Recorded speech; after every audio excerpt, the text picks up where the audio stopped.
Hello, everybody. So today we are going to take an example regarding the pivot table and where I'll be telling you from scratch that how you can take a data set and what are the steps that are required in order to create the reports by using the pivot table. As we have already discussed, that pivot table consists of the summarized data. The data that we have in our original table consists of lots many rows. That means it may contain row which is 1,000 or more than 1,000. So in order to analyze that data, we need to create a pivot table which basically give a summarized view of that data set. So I have shared the screen with you. This file is being shared in which it contains this data. As we talked about this data, this is a call center data. So in this data, we have the various columns like what is the call number, what is customer ID, what is the duration of the call, who is the representative who took the call, what was the date of call, what was the purchase amount, and the satisfaction rating. So based on this, we have to create a pivot table. These are some of the analysis that we have to do, which has already been mentioned. So this is a theme for the analysis for the today's lecture, that how many class we are calls we are getting by the customers, how satisfied are our customer. So for every analysis that we are going to do, we are going to create a pivot table. First of all, as we have this data set, it is very important that we create a table of this data set. So what we are going to do is that we can select any cell and we will do Control D.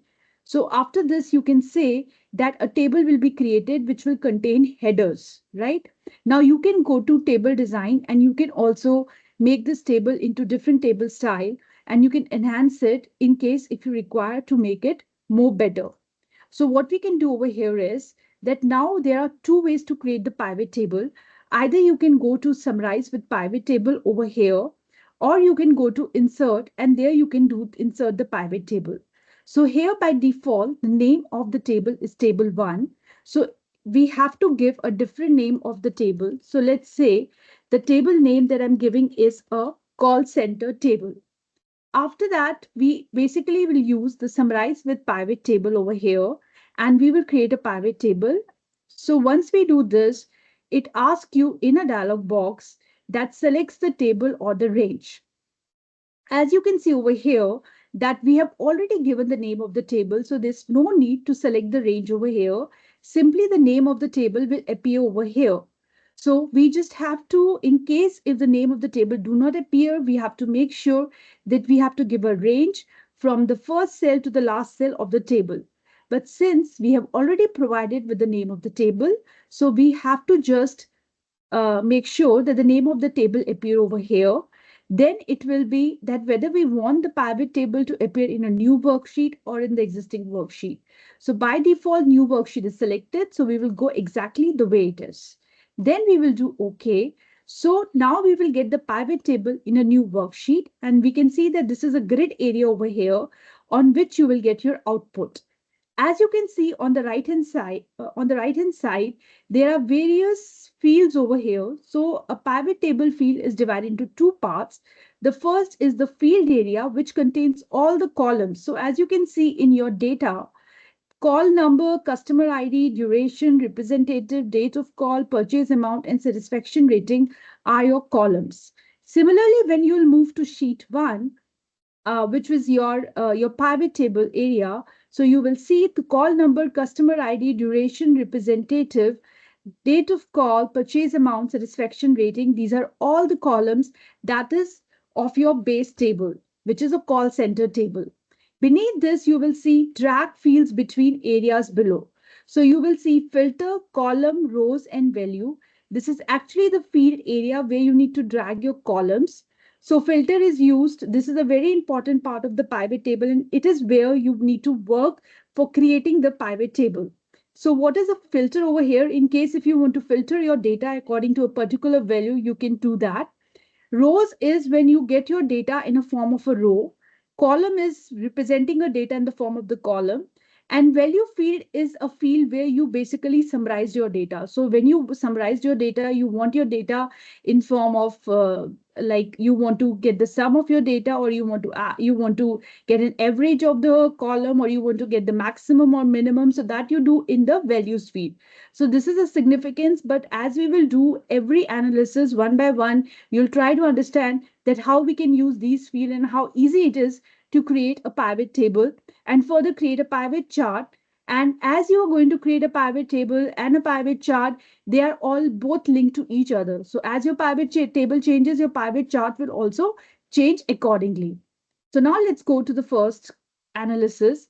How many calls we are getting by customer. So this is the first analysis which basically asks you that how many calls we are getting by the customer. So as you can see, your customer ID is what is representing the customer, and call number is representing actually the calls that you're getting. So what we have to do in this sheet, we have to select customer ID, which will appear in the rows, and we have to select the call number. So call number, we will just drag it and we will put it in the values field, because we want to know that how many calls we are getting. So since it is talking about a number which is like numeric, so that is why we have to make sure that call number is a numeric field and it is to be dragged into a values field. So we can just use the count of. So when you drag the call number into the values field, you get the count of call number, right? So if you really want to change it, and that means if you want, by default, if you do not get the count over here, just simply click on it and go to the value field setting. And there is this options of the aggregate functions that you can use, whether you want to get the count or sum or average or maximum, minimum, product. So since we are looking for the count, because our analysis is how many calls we are getting by the customer. So this is the number of calls we are getting by the customer. So you can say customer 3 is doing 50 calls, customer 9 is doing 69 calls, customer 15 is doing 59 calls. And when we do a total of this, it sums up to 1,000. So as you can see over here, we have done with the first query, which is how many calls we are getting by the customer. So I hope this is clear. It was super easy. What we did was that we just, if you want me to do that again, we first took the customer ID and we dragged it into your row column and the row label. And then we took the other, which is your call number, and we dragged it into the values column, values label. So you can see over here that you got your customer ID, which is like in a form of a row label, and the count of call numbers on the right hand side. And this grid area represent the output of your pivot, the results, which is the pivot table. So if you see over here in your main table or your base table, the call numbers were written over here. So there are about 1,000 rows in this. And customer ID again represent the calls that have been made by the specific customer. But if you want the summarized view of that can easily be done with the help of the pivot table. Okay, now let's get to the second query. How satisfied are our customer? So now we know that what is the customer ID. We know what is the count of call number. Now we have to see what is the satisfaction level of our customer. So for this, we know that we have a column which state satisfaction rating. So in the same pivot table, let us select the another column over here, satisfaction rating. Now this satisfaction rating is actually this satisfaction rating column is actually your it's your values column. And here, as you can see over here, the satisfaction rating that it is basically representing is sum of satisfaction rating, which is actually a very different value, as you can see from here, because here the satisfaction rating that is representing is 4.9, 2.9, 4.7, which does not resonate with what we are seeing over here. So what it is doing over here is that since we have dragged it into the values field, it is actually doing the addition of all the satisfaction rating according to a particular customer. So what we have to do over here is that we have to just click on this cell, go to the value field setting and select the average. So once you select the average, it gives you an average of the satisfaction rating according to the customer.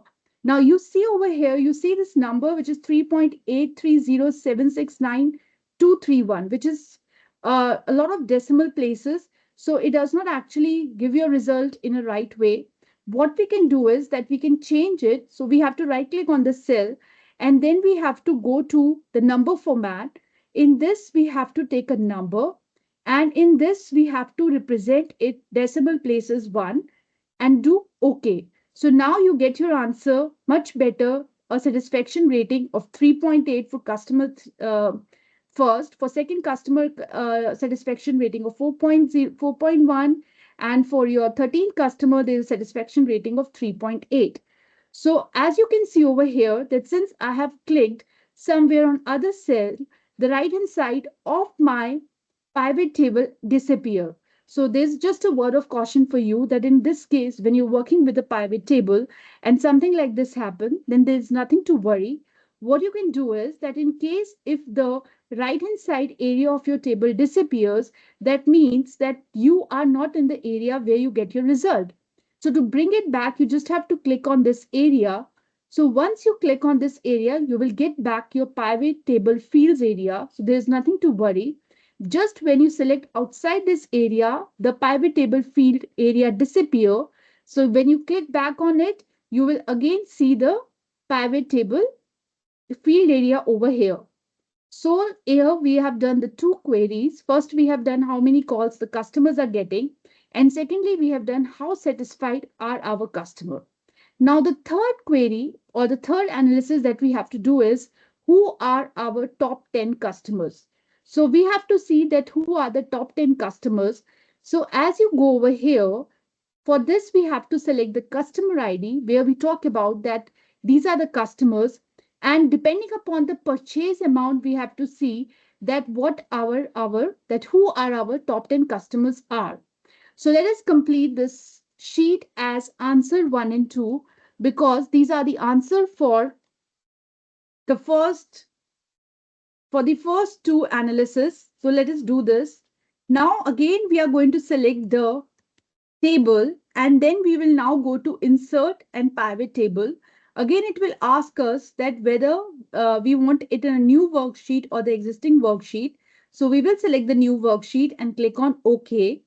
So the third question it asked was that who are our top 10 customers?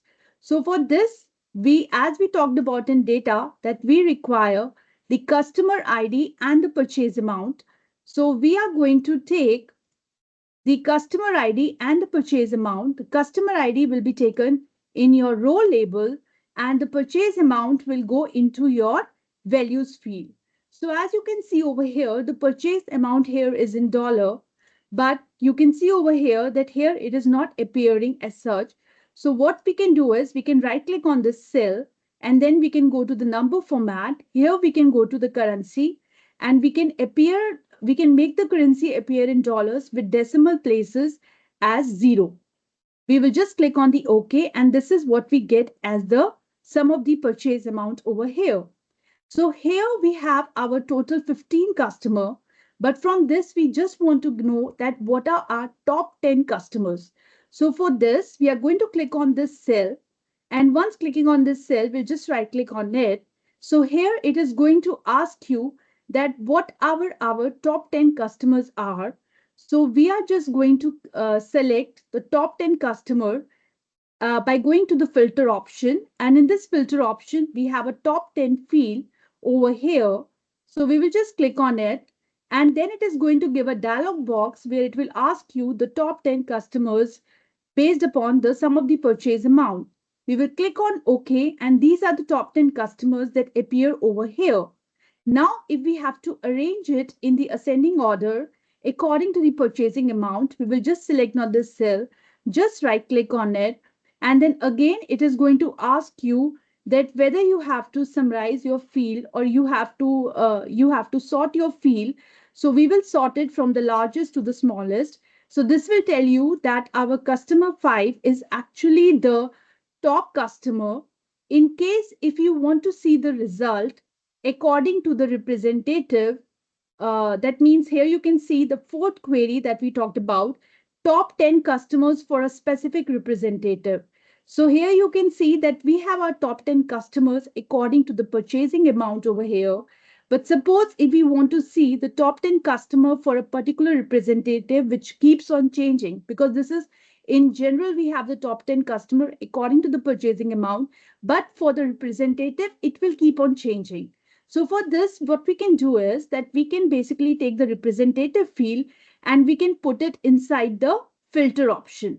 So what we do when we put the representative field in the filter option, we can just click on this drop down and we can select whichever representative we need to choose. So let's say I just want to see that who are the top 10 customer for my representative one. So I'm going to click on this checkbox and do OK. So these are the top 10 customer for the representative one. Similarly, if I want to see that what are the top 10 customer for my representative, let's say 5. So I just click on representative 5 and do OK. So these are the customer for my representative 5.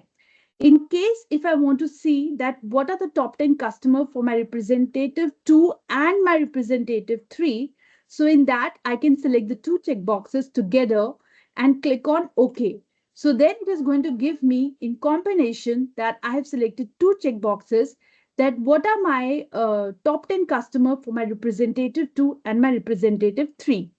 Now, this is one way of representing this data, the top 10 customer for a specific representative. But suppose if we do not want to represent it in this way, we can use one more method, which is by using a slicer, which is a very interactive method, because when you use a slicers, you can basically interact with your data, and you can also create a pivot chart of the table of your data that you have summarized. And whenever you're going to change and select the data in the slicer, your pivot table will also change, and similarly your pivot chart will also change. So let's do it. We just have to, for that, we have to right click on this representative and we have to use add a slicer. So when you use add a slicer, you will find this output like this. So you can select on any of the representative over here and you will see the output changes exactly as it is. So you can see the output is changing. If you want to select on all the representative, simply you have to put control and select everything. If you want to select two representative, you can do that by putting a control and then you're selecting R02 and R05. But if you want to see a chart for that, you can also see a chart which basically tells you. So you can just right click on it, go to insert field, and you can get the column chart for this. Now, as you are going to change your representative, you will see your column chart will also change. So this is how you're going to make your data more interactive. So suppose if you're going to select your representative one, you will see that your customer 4 is coming as the top customer. When you select a representative 2, then you will see the customer 5 is coming as a top customer. Similarly, when you select your representative 4, customer 13 is coming as a top customer. So on the x-axis, you have your customer. On the y-axis, you have the purchase amount, and your graph is keep on changing since your pivot table is changing, and similarly your pivot chart is also changing. So hence we can say the pivot chart and the pivot graph, the pivot table and the pivot chart are actually interlinked to each other. As the pivot table changes, the pivot chart also changes. So similarly, we can also select the two data and we can see the result for both the customers in the pivot table and in the pivot chart itself. So for representative 2 and representative 4, customer 5 is actually the top customer. So I hope this is you're clear with both the query that who are our top 10 customers and what are the top 10 customers for a specific representative. So for the first query, we have used a filter, and for the second query, we have used report filter as well as a slicer. I have given the concept over here so that you can understand that what are the basic things that we have to use in order to understand this query. Now let's do call duration analysis. For the call duration analysis, again, we will go to the data. As you can see, the call duration analysis consists of this field that we have to see that what is the duration of the call and what are the call numbers. So there we will see the duration. But what we can do is that since the duration is being coming from a particular value, and it is ending at a particular value, so we can group the values in order to identify that what are the call duration. So again, for this, we will do Control A. We will insert the pivot table. Again, it is going to ask you an option. So we'll just select new worksheet and do OK. So here we are going to take the duration in the row label. So duration is going to give you all the duration. So it starts with 2 and it goes to about 176. So here we have to make groups. Then we have to take the call number. The call number will be appearing over here. So here it is the count of the call number. So there are two ways of doing it. First of all, you can select this data. You can right click on it and then you can group the data. So hence it has created group 1 for the first data. Then you can select the another data and then you can group that data accordingly. It has created group 2 for the other data. So similarly, you can select all the data and you can group that data into a particular group. So this is very simple way of grouping the data. So hence you can, based on this, create so many groups. And so if you want to expand, you can see over there, your group 1 starts from 2 to 8. So in your group 1, there are about 8. The count call is 8. So then you can go to group 2. The group 2 total is 10. Group 3 is 26. Group 4 is 39. So similarly, you can make groups for all the duration. And then you can specify in total that what are the total number of calls that have been made. So when you are going to see the total, the number of calls that you have made, that is going to come to exactly the 1000 calls that you have. So this way you can look that what is the duration of the calls. Call duration analysis can be done by grouping the data of the duration into a particular group. So for that you can make 9 groups or 10 groups, and based on that you can analyze that what is the call duration. Now the sixth query or the sixth analysis that we have to do is how busy is our call center in 2023. So this we can basically find out with the help of our date of call. So date of call is basically telling you about that what is the date of that call. So by default, when you take the date of call, so let us uncheck this. So you, whenever you want to remove any of the field from the pivot table area, what you have to do is that you just have to uncheck the cell. So once you uncheck the cells, that fields are already removed from the output, right? So as you can see over there that those fields are not there in the output, they have been removed. Now, when you have to select that how busy is our call center in 2023. So you have to see the number of calls that have been made in 2023. So for that, you have to select the date of the call. The date of the call will appear in the row. As you can see over here, then when you select the day of the call and date of the call, and when it goes into the row area, then Excel or pivot table by default select the month. So you can see that what are the calls that have been made in a particular month, and then you can select your calls, the number of the calls that you have done. So you have to select the number of calls in the value area. So you can see over here that that means that how busy you were. So you can see over here, if you want to see in detail, in January there are about 79 calls that were made, and you can see all your data in the form of each day in January. That can also be done if you are going to expand this. Similarly, you can see the number of calls that have been made is 63. If you want, you can select this and you can go to insert and insert a line graph of this. So this exactly tells you that how busy you were, how busy it was in a particular year. So as you can see over there that it was in March and April, it was the most busiest, and then it came down again, and then it again got most busy in October. So in October, and then again it got down in November and December again. So which was the most busiest month? That was March, April, and October. So as the line graph really tells you that which month is the most busiest. So this, if you want, you when you expand this January, let's say, so you are going to see a graph for the entire month over here.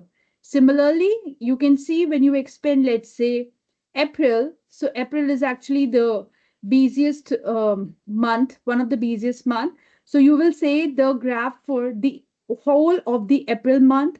Similarly, when you will just click on March, you can see the graph for the entire March month over here. So this basically tells you that how busy you are in that particular month. So you just either you can see the chart for the entire year of 2023 and from the month from January to December. And if you want to see a chart for a particular month, so simply you just have to click expand this.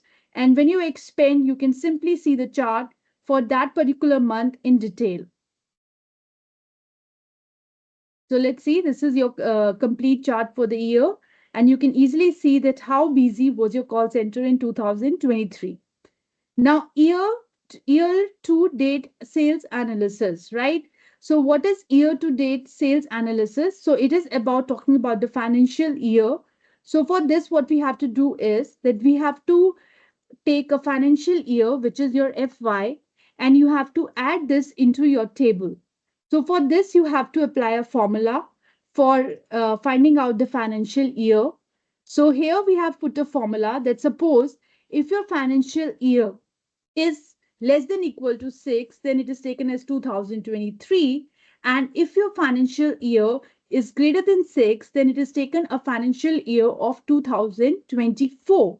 So here you can see over here that when your value is less than 6, that means if the date the month date is less than or equal to 30th June, then it comes into the financial year 2023. And if it is greater than or equal to it is greater than 30th June, then it is comes in the financial year 2024.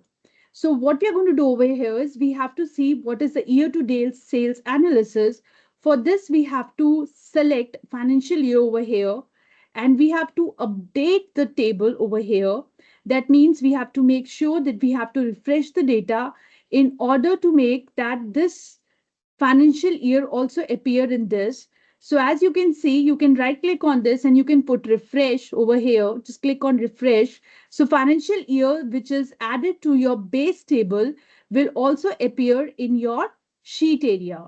So now what you can do is that instead of selecting the pivot table again all the time and then inserting a new pivot table, what you can do is that you can simply select this pivot table area and you can drag it down over here and you can do control V.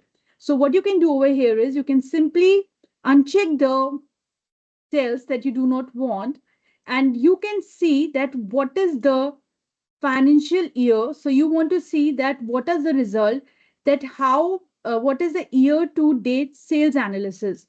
So this you want to see that what is the sales analysis that have been done right from a year to date. So you want to see the purchase amount over here. So you will just select the purchase amount, that how much sales that have been made. So you can see over here that for the financial year this was the sales amount, and for the financial year 2023 this is the sales amount. So this is how you can find out that what was the sales amount for a particular financial year that was done. If you just want to see the days also, that means instead of the financial year, if you want to basically divide this financial year into the months, so what you can do is that you can take the days over here and you can just drag it beneath the financial year. So what does it basically means? That it means that this is called as your nested pivot table. So then this nested pivot table, the financial year is taken at the top and your date is taken beneath the financial year, right?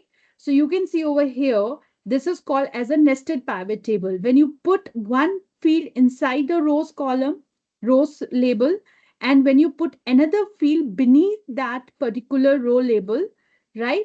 So the financial year is the field that we have put inside the row label, and the other field, which is date of call, is put beneath the financial year. So this becomes a nested pivot table. So you can see over here that this financial year 2023, this was a total purchase. And in this, when we see for January, this was the purchase. For February, this was done. For March, this was the purchase. For April, this was purchase. So when you want to see for the entire financial year, this is how it works.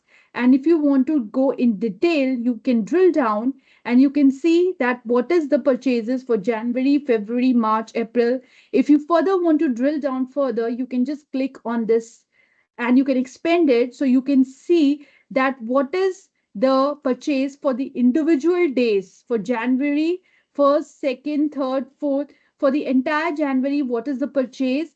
And if you want, you can basically roll up your data and you can see for entire 2003 and 2004, right? So you can just right click on it, just go to insert and you can insert this, and you can see that this your data is for 2023 and 2024 for the financial year 2023 and 2024. If you will click on it, you will see the data for 2023, and further you will see it for 2024. If you can further want to see it for a particular month, you can see that by expanding your table, and this is the data for your 2023 and 2024.